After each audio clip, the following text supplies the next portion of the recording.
অভ্যুত্থান শ্রমিকের রক্তের উপর দাঁড়িয়ে আছে। অকাতরে প্রাণ দিয়েছে শ্রমিক এবং শ্রমজীবীরা। সরকার কি এই বৈষম্য করতে পারে? সেই বক্তব্য অনুযায়ী নীতি তৈরি হচ্ছে না।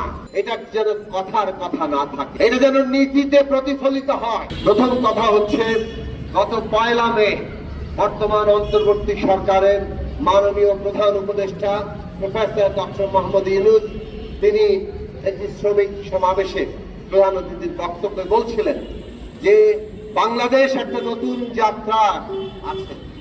এই নতুন যাত্রায় যদি শ্রমিকদের অধিকার নিশ্চিত করা না যায়, তাহলে শ্রমিকদের যদি যুক্ত না করা যায়, তাহলে এই যাত্রা সম্পন্ন হবে না। আমরা ধন্যবাদ জানাই যে প্রফেসর মোহাম্মদ ইউনূস এই কথা বলেছেন, কিন্তু একই সাথে আমরা বলতে চাই এটা যেন কথার কথা না থাকে, এটা যেন নীতিতে প্রতিফলিত হয়। আজকে শ্রম সংস্কার কমিশন যে রিপোর্ট দিয়েছে, সেই রিপোর্ট দ্রুত রাজনৈতিক দল সহ বিভিন্ন অংশীদারদের মধ্যে আলোচনায় যাওয়া দরকার এবং তার মধ্যে যেগুলো সর্বসম্মত হয় দ্রুত সেই সংস্কার বাস্তবায়ন করা দরকার।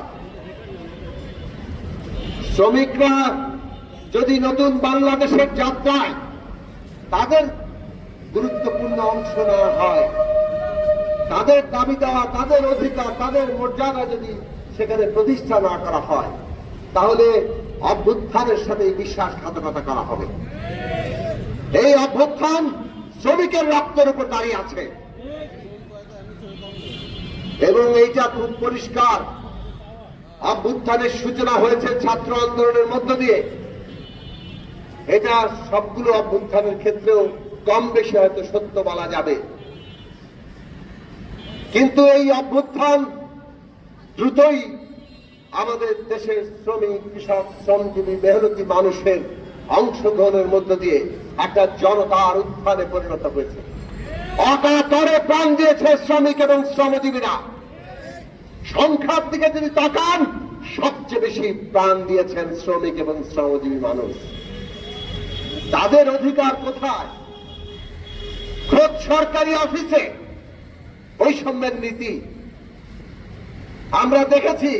ওখানে আউটসোর্সিং কর্মচারী নেওয়া হচ্ছে। 3য় 4র্থ শ্রেণীর পদে এখন আর কোনো কর্মচারী নেওয়া হয় না, আউটসোর্সিং করা হয়। সেই আউটসোর্সিং কর্মচারীরা কি কর্মচারী না শ্রমিক, এই পরিচয় পর্যন্ত আজকে ঠিক হয় নাই। তারা কোন শ্রম আইনের অধীনে আসে না।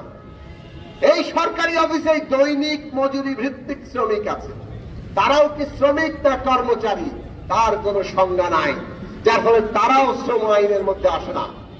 এদের না বেতন ঠিক মতো নির্দিষ্ট, কেননা ঠিকাদাররা এদের বেতন যা ঠিক করা আছে সেইটা তাদের কাছে পৌঁছায় না, যা ইচ্ছা তাই তাদেরকে দেয়।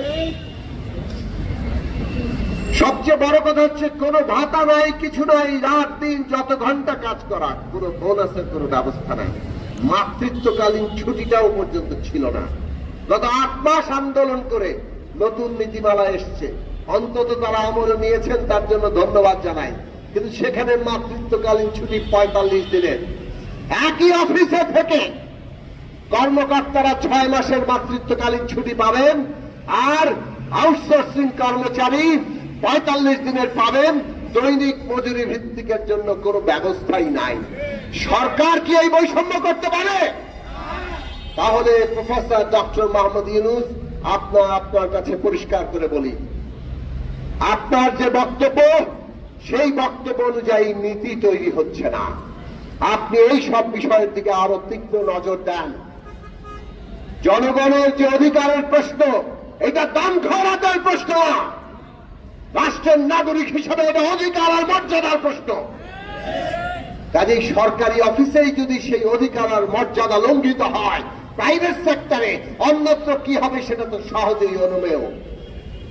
আমরা পরিষ্কার করে বলতে চাই, বাংলাদেশের শ্রমিকদের জীবনে তাদের নিরাপদ কর্ম পরিবেশ, তাদের বাঁচার মতো সম্মানজনকভাবে বাঁচার মতো মজুরি, ছুটি, মাতৃত্বকালীন ছুটি এবং তাদের ট্রেড ইউনিয়ন অধিকার, এই সব কিছু নিশ্চিত করতে হবে।